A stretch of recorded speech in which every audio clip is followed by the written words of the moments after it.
Hey everybody, Stephanie here, and welcome to the Family Business with the Alessis.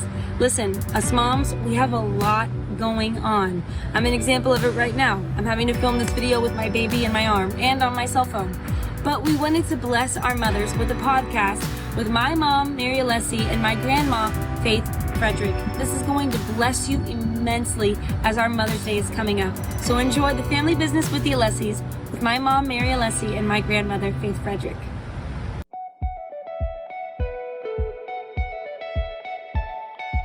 Welcome to another episode of the Family Business with the Alessis, where we jump in the podcast booth as much as we can. We talk about things we can't talk about on Sundays. And today is a special podcast where I had the opportunity for our Mother's Day service to jump in the booth with my mom, Dr. Faith Fredrick. And we talked about raising me, we talked about raising kids, and what it means to be a strong mom in a very difficult time. We kind of threw this together. I was so glad she stayed over so that we could jump in the booth and really be able to talk about something that you've helped me be, and that is a better mom. You were an incredible mother to Martha and I and Marveline. And we say it all the time, with all that you went through, you started off being a good mother, and even through the hardships with marriage, just breaking up and having issues, you stayed such a strong mom. And you are the reason that we all, I believe, held on to a relationship with Jesus when we could have diverted. Yes. And your strength is in us, and you've passed on that strength. And, you know, today in this generation, there's a lot of insecurity right now in young women. They don't know who to be and what to be. And I just want to talk about that from your generation now to my generation. First of all, what do you think, Mom? What do you think has changed in your mind from your generation to my generation, even into your granddaughter's generation? Because we talk so much. What are you seeing and sniffing in the air of the change in the expectation of motherhood? Personally, I think there's just so many voices that are speaking. Yeah. And so many mothers are listening to the wrong voices. Yeah. Maybe your own mother hasn't spoken in the most, mature way or convenient or whatever. But still, we need to make sure that we are sticking to the core values of motherhood. Yeah. For us, that's faith-based. Right. That is biblical. And I really thank God. I used to feel like, I wish I was younger, and I'd be all this new technology. Now, things have progressed to the point where I'm thankful. I was a mother in the 60s, the late 60s, and the 70s and 80s, when life was simpler. Yeah. But there's so many voices, and they're not correct. No, they're not. They're in error. Too much is taken from just emotional life experience. I think that's the main thing. Right. But we can stick to a moral compass, a faith-based compass to raise our children. And I really think people are taking account because of the way things are going. So I just want to encourage mothers, stick to your core. Surround yourself with other women and mothers and a good church that speak that into your life. It is so important that you have the support that you need. Yeah. I would so second that. And I think, Stephanie now is pregnant with her second, and she has a couple of mom friends that are, they have multiples. There's several kids at home, all babies, and they're doing such a great job. And they're loving the fact that they made a baked chicken for dinner and they cleaned their bathrooms, and life is simple, and they're raising their kids. And it's been such a good influence on her because, even my generation, we worked. You had to work. You had to have a career. You had to do something with your life. And I think we got it misconstrued a little bit. It's wonderful to work. There's nothing against working a full-time job and having a career, but there has to be a balance there. If you're going to have kids, somebody's got to raise those kids. Absolutely. So just giving them to the daycare center, it just adds more pain to the mom. And two, in our economy, you need a 2-income household. Yes, it's too expensive. It's too expensive. And Moms then have to you run work. the risk of maybe your children aren't as well protected as you want them to be. Right. There's a whole scenario out there.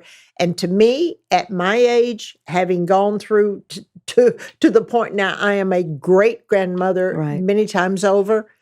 I just say, try to keep it as simple as possible and stick to those values that you know in your heart. Maybe you were not taught by a mother, or maybe you were. Right. Seek out those, what we used to use this phrase of like precious faith. Yeah.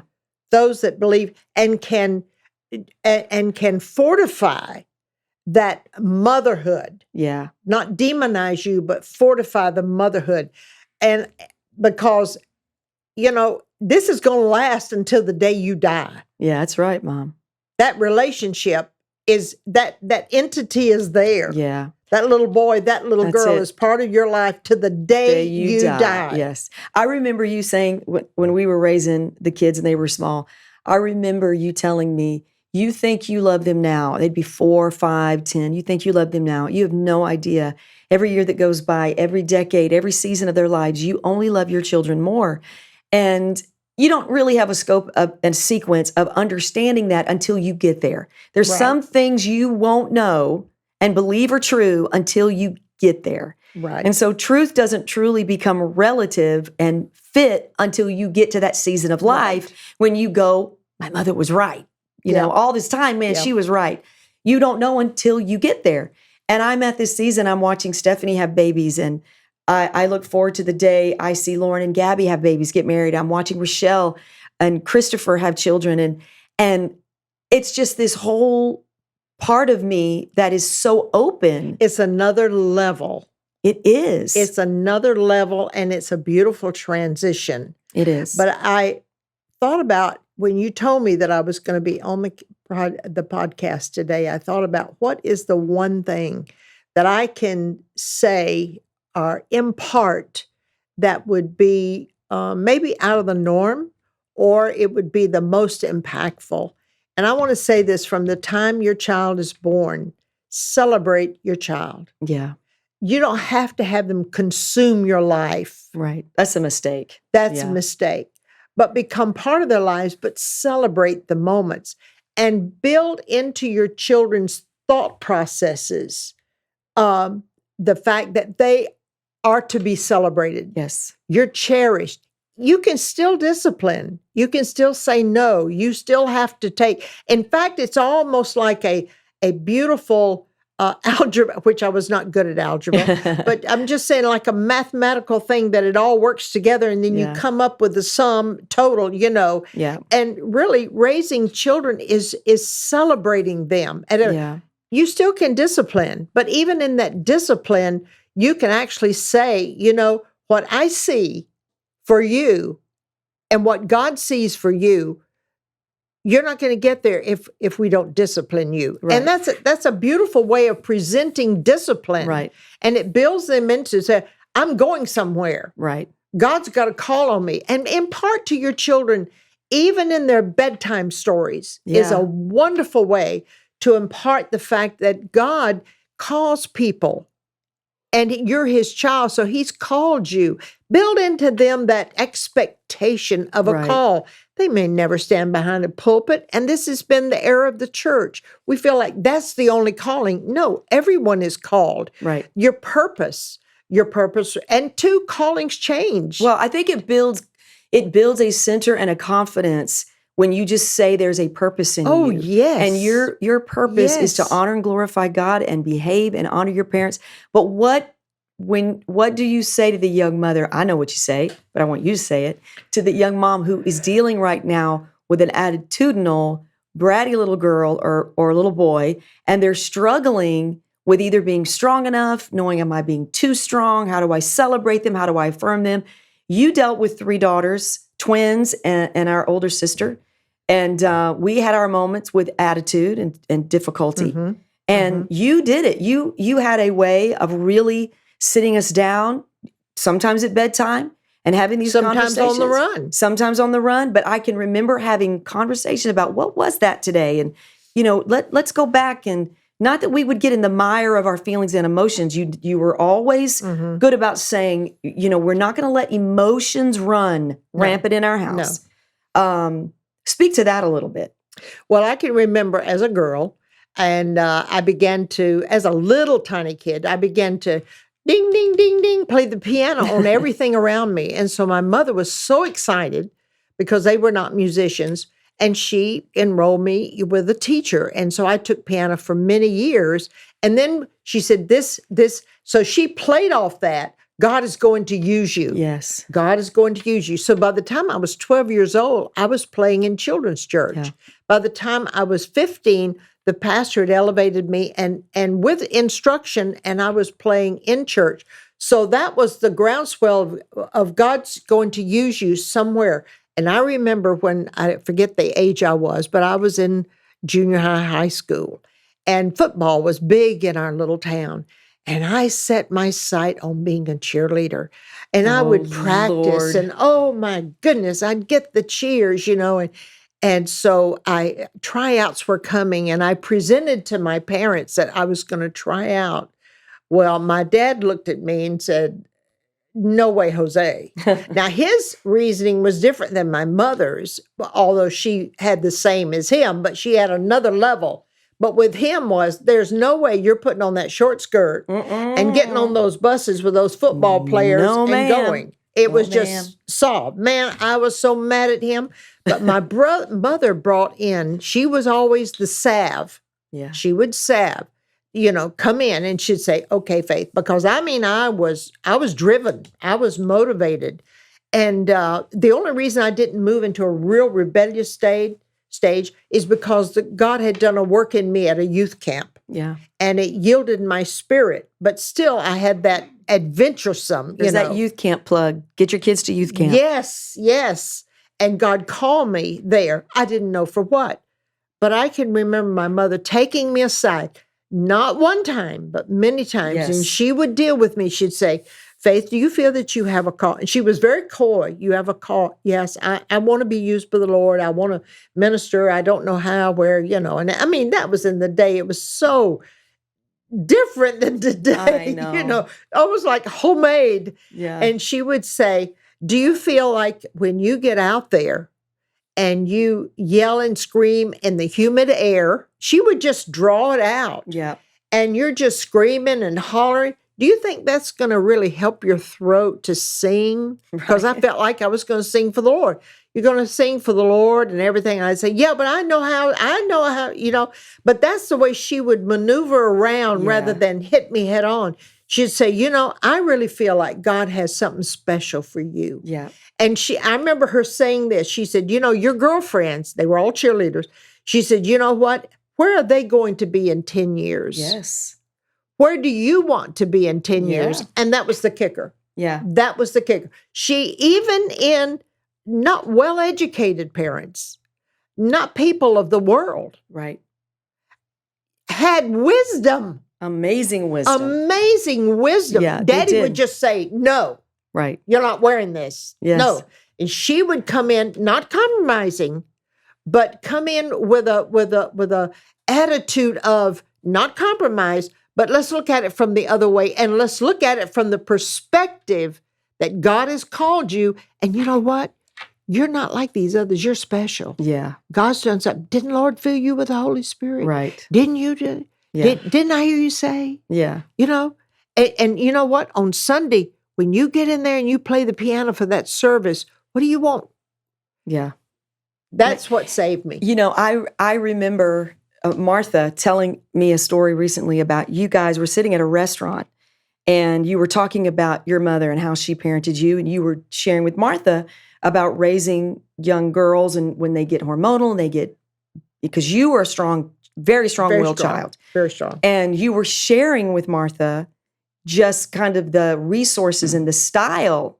And a lady was sitting next to you. Do you remember that? That's true. Yes. There was a woman sitting next to you, hearing you talk. In a restaurant. Yep. And interrupted you and said, "Would you please share that with me?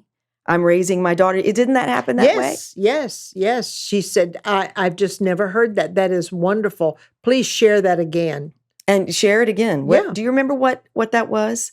I think it had to do with the same scenario. Yeah. I thought it was which I used 1,000 times, the coming down to dinner with a bad attitude. Oh, yes. Oh, So yeah. you're not allowed down. Mama has cooked. Here's the thing. We have to build the image, and I have helped a couple of young mothers with this. You build the image that your family is a unit. Yes, and they're You're important. all a participant. And you're not the most important one in the flock. You all share. Yes. And what we do is we start that when they're toddlers. Yeah. The family. And father plays his part. Mother plays their part. That's we right. all are part of it. And what happens is when you come in, you've bickered with your sibling or your brother, sister, or you come in angry, or all those different scenarios. When you come, mother's cooked and you have that dinner, everybody's supposed to be on the same page. That's the way I was raised. So if you came in with a bad attitude, Daddy would say, "Is there something wrong?" "Yeah, so and so and so and so." He said, "Well, you know what? You don't really fit with the environment of this home." My dad had an 8th grade education. Yeah. It's amazing. But people talked about it, and they use wisdom. Right. Wisdom. And you didn't have all this clamor of other voices. Yeah. You're doing it wrong. You're doing it wrong. I know. No. And he'd say, and 2, cherish the spirit of your home. Right. Build it. That's cherish really the important. spirit of your home. Your mom focused on that a lot And dads can walk in the door, and the whole environment, the whole spirit of the home can change. too. Yes. And we need to bear our responsibility as parents. Right. Not pretending, but cherish the value around the table. Cherish the value The of bedtime. atmosphere and the spirit of that. After a certain time, we're going to have peace in our home, and we're going to honor turn that. the TV off That's to it. violence and stuff that create Distractions. chaos. Get off your phones. That create One of the most precious times of our child's growing up years. I remember growing up, but when Steve and I had the little kids, when they were younger, were those after dinner from about 8 o'clock, it's like 7:30 to the time they went to bed. The kids just put shows on for us every night. I remember that. You'd pull a big mattress out and put it. And we'd get the video camera out. Yes. That was our evening, right after dinner. And they would dance. And they would be sing dorky and be stupid. And Christopher would run through their house and moon us. Yes, he would do that. Thinking that was hilarious. He was a little boy. And make the girls scream. But looking back on that season, we didn't realize we were creating an environment in that hour and a half. Absolutely. That this is what we did. So if you had a wild hair and a bad attitude over something, you wrecked that. Yeah. And so we were able to set an example to all the kids. Don't come mess that up because you're mad about something. That's right. The rest of us are having a good time. We're all happy. We're enjoying. Right. And I think what it teaches kids is you are not the only and most important person right now because you're having an emotional moment. Yes. We care about what you're going through, but 9 times out of 10, it was something so stupid and petty. It's because she stole my doll or something silly. Yes. So we're not going to distract from bad attitudes. And we learned that, quite frankly, from you, Mom, honestly, because you would tell us, if you come down for dinner and you're disjointed, go back upstairs. Yeah, my dad would do that. Yeah. He would say, "Oh, I see that you don't want to participate tonight." Right. And he said, until you can change your attitude, you can go in the bathroom. And I remember he would say, put the lid down and sit on the commode. And that's toilet for those who don't know. Yeah, that's a toilet. It's a potty. A commode. I don't know why he used the bathroom, but because it was smaller. Well, and you all confined. shared room. Yes. Yeah, you had one bathroom for the whole family. And he would holler, because it was right there. He would say, "Are you ready to come out?" And if you went, something, he would say, "Oh, I guess you're not ready to come out." And they even went to the degree that when you came out, your face had to look right. That's what the lady overheard. He said, and you would come out and he'd say, "Let me see your face. Let me see your face." "No, you're not ready." And you'd go back. And you'd have to come out with a fake smile. And you know what? They would talk about whipping, or Very seldom. Yeah. Very. It was more of talk because they would utilize that almost like a game, Right. you know. Yeah. And I had to have it more than I anybody. know you were on that commode the most. But I will say, I remember the nights that we'd be in our twin beds and you'd come in and we'd talk about it, whatever our day was or whatever frustration we'd have.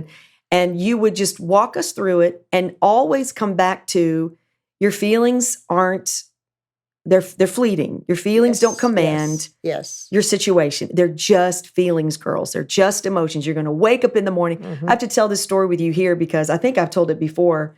But I remember when we'd have nightmares or bad thoughts, you'd come in the room. I don't know if you remember this, but you'd come in the room at night and you'd say, girls, what you need to do to go to sleep is think of all happy thoughts. If you will just think happy thoughts. What's your happiest thought? Just focus on your happy thought. That's what the Bible says. Think on these things. And I remember, Mom, I don't know if you know this, but my happy thought was Donny Osmond. I'm glad I know he would be happy to hear that. Well, because now he's like, in Vegas playing the strip. Anyhow, he was my happy thought at 10, 11, 12. Well, because it worked. But it was the little things. Yeah. And I think that today in the society and under the pressure of these little moms, my heart goes out to them. Absolutely. Because there's so much pressure that they're under and they're just trying to put the best clothes on their kids and have happy kids and not, the normal tantrum is judged today. If they're not feeding their children baby-led weaning or their kids aren't eating or their kids are a little overweight or their kids are underweight, the pressure is so unfair and they're just trying to get in bed at night. Yeah. They're working moms. Some of these moms, I don't know how they do get up at 6 a.m. and they're cleaning their houses and they're trying to get and make a living. There's no break. There's just no break. We just want to let them know today that God sees them right where they are, and He will give them strength that they don't have within themselves because He sees them right where they are. And it takes courage to be a mom, especially today. Well, that's why I championed the cause for the church. Right. Find a good church to where there's a network of young mothers. Yes. And it's just kind of like a support group, I guess. Right. If you were an alcoholic, you'd go to AA, whatever, AA. Yeah. But community is so important. It is. At every juncture of our life, every season of our life. I'm probably the oldest person that attends my church. Yeah. But you know what? I don't dwell on that. I go around, I speak to everybody, when they have you shake hands and everything. Oh, yeah. Get out of your comfort zone. Yeah. Get out and make yourself vulnerable to other people that are going through the same thing you're going through. That especially with motherhood, those mothers that have already been where you're going. Right. Oh, yes. It's so important. Yes. They'll look at you and say, "Oh, yes, honey, I did that. Yep. Oh, let me You'll tell you get what. through it. Let me tell you what I did." Yes. Yes. Yes. And it's so important that that's the part the church can play, should play, and was ordained to play. Absolutely. In people's lives. Yes. And there's a lot of fear in this generation among some of our 30-something young women. Mom, there's a lot of fear in labor and delivery. There's a lot of infertility issues. There's just a lot that they feel the pressure of because going back to the very first thing you said, the voices. Yes. There are way too many voices that need to mind their own business. Right. And that, I think, set me free when I would feel judged. And a lot of times you do it to yourself when you're raising kids. You hear voices that aren't there. Somebody will say something they didn't mean to say, and now you are spiraling. Am I doing it right? Oh my gosh, am I raising my children right? And you need to find that place of security that you're not going to find it in the world. You're going to find it in the house of God. You're going to find it in God. One good, strong mother can help you through, get your kids raised, loving the Lord, living for God. Can help you nurse, can help you with the tantrums, infants, can help you with that. The bad attitudes. You just don't take any voice, but with all that's out there, there are voices that will support you. Right. To have a godly home, to raise godly children, they are there.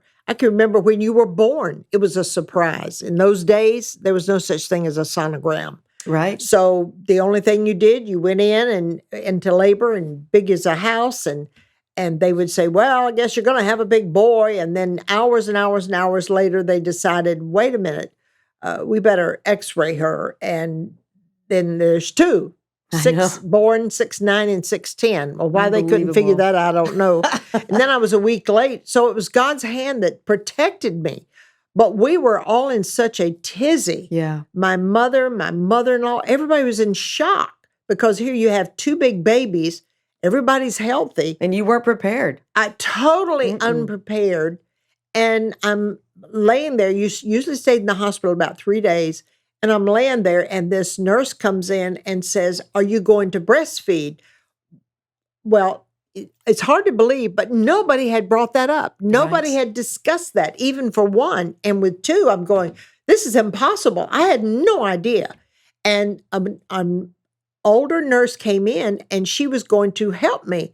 And by that time, I had such a deer in headlights look and everything. I went, oh, no, I can't do that. Yeah. I just put my emotions in there. And she said, okay. And she walked out.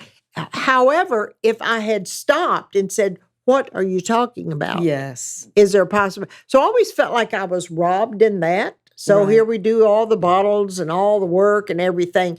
That is a story that shows you have to be careful who you listen to. If something's in your heart of hearts, just stop. Right. And say, who can support that's going to help my baby? Yeah. I've talked to mothers, and I know you have. A baby has an allergic reaction or some little something or this. Your probably best advice is going to come from another mother that's already walked through that. That's right. That's right. And it's the little things that lead to peace. When you can shut all the voices out and you start focusing, these are the voices I'm going to listen to. I'm not going to let my emotions get in the way. This is temporary. This too shall pass.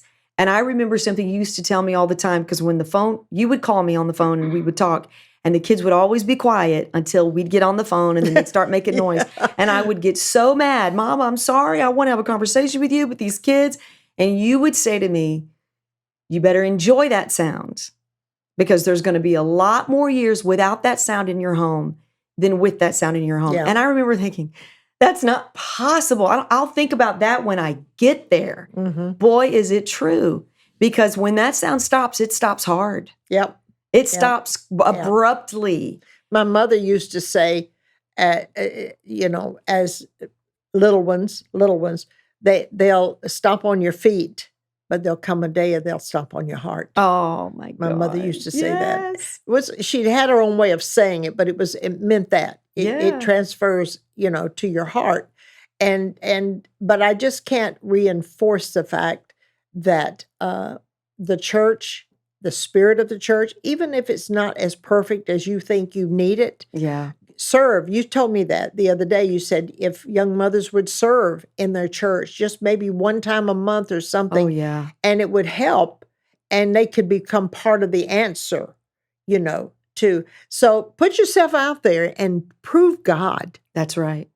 God is a way maker. That's right. God, when you are in His plan, He's there to fill in the gaps, to provide for you, to make a way where there seems to be no way. Yeah. And I've been there. Many, many mothers have too.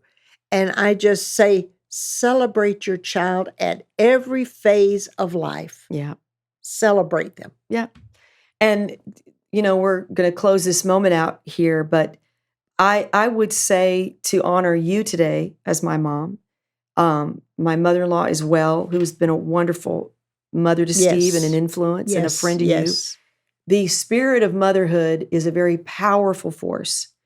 And what we want the younger moms to know today is there's no failure. Mm-mm. Don't embrace, I have failed, I have a kid, either they're at the tantrum phase, or they're at the attitude phase, or at the rebellious phase. I can't get her to listen, I can't get him to listen. You are not a failure as a mom. You have strength inside you. that you can tap into and you can pull on if you trust the Lord. If God is the giver of children, the Bible says that it is the Lord who gives us the gifts of children. I'm blanking on the scripture verse. Children are a gift from the Lord. From the Lord, yes. They are a gift from the Lord. Even if they're unexpected. They are a gift from the Lord. The Lord said here. How many children? I've wanted to do this because of all the hoopla in the last, decades, and especially recently about the abortion issue. I've wanted to say, could we take a census? I would love to take a census of all the parents out there who had an unexpected birth. Yeah. How many of them would recant? No, they would say, oh my God, this is the greatest blessing in my world. If they're 70 and 80, they'll say, that was the child that ended up taking care of me. You're right. You're right. So we can't trust our emotions. No, we can't. That surprise, and God can make a way where there seems to be no way. Every time. That surprise may be the greatest benefit that you'll have in your lifetime. You don't know. You cannot put God in a box, even when it comes to kids, because they're a gift from the Lord. Strong mothers are a gift from the Lord. Yes. And we just want our moms today to feel encouraged to be strong in the Lord and in the power of His might, not in your own strength. Not when those kids wear you down and you don't even have time to wash your hair and put your clothes on. There's some moms that are here today, Mama, they're looking beautiful, but they've got a kid smell on them, okay? Yeah. And they're frustrated. Don't be frustrated. Just be so grateful that you have the gift of kids in your life. Hug your babies tight. Ask God to give you wisdom to walk through every season. Stay close to the house of God. Stay close to the church. God will give you what you need when you need it if you'll ask Him. And don't be afraid to reduce down your expectation of yourself and of your children. That's right. Keep it simple. Keep it simple. Yes. If you have a certain recipe and you want to serve it to your children and they don't like it, you may be reduced to whatever it is they like. Yeah. For that period of time. Yeah. We have to do that in every area. Amen.